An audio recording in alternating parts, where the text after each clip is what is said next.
Long ago, there were rumors of a Magic the Gathering set placed deep within icy peaks. Mountainous terrain made survival a miracle for even the strongest adventurers. A lost civilization where fearsome warriors lived and giant monsters dwelled. A place where warmth was the difference between life and death. Well, those rumors are now becoming reality, with Kaldheim being the next set to be released by Wizards of the Coast sometime in early 2021. I'm Kyro with TCS Rockets, and today we are exploring my hopes and predictions for the incredibly frosty set known as Kaldheim.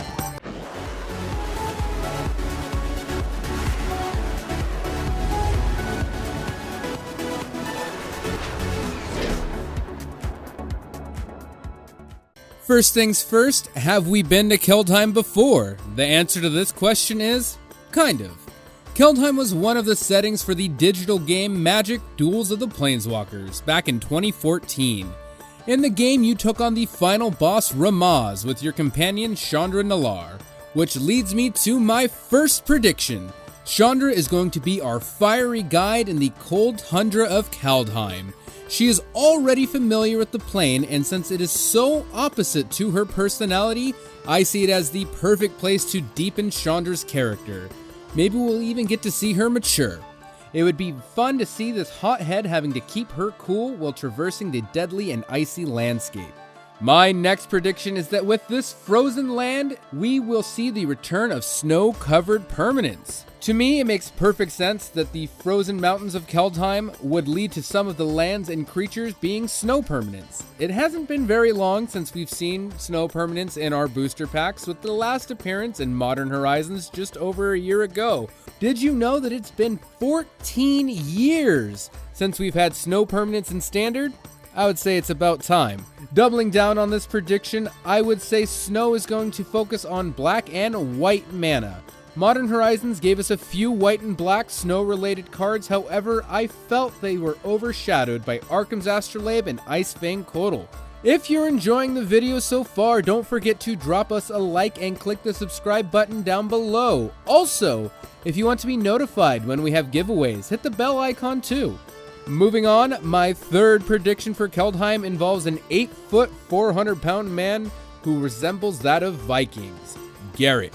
With his recent reintroduction into the Magic lore, this would be the perfect plane to make his home. I could see a Garruk planeswalker that creates beasts that grow based on the number of snow permanents you control. I also think that Garruk could be the first ever snow planeswalker. Even if we drop the snow theme here, Garruk still fits in with the Viking aesthetic. Wielding a giant axe and cladded in various pelts, he is the perfect fit for this plane. My fourth prediction for the set is less story related and more mechanical.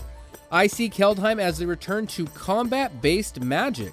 I don't want to say the set is going to be depowered compared to recent sets, but lately Magic has felt less about outplaying your opponent and more about drawing a better hand. Cards like Once Upon a Time, Oko, and Uro in the past have led to games going to the player that was able to draw more broken cards, instead of making better attacks and knowing when to commit to the board and when to hold back your bravest blockers. Gone are the days of blowing your opponent out with a well-timed combat trick.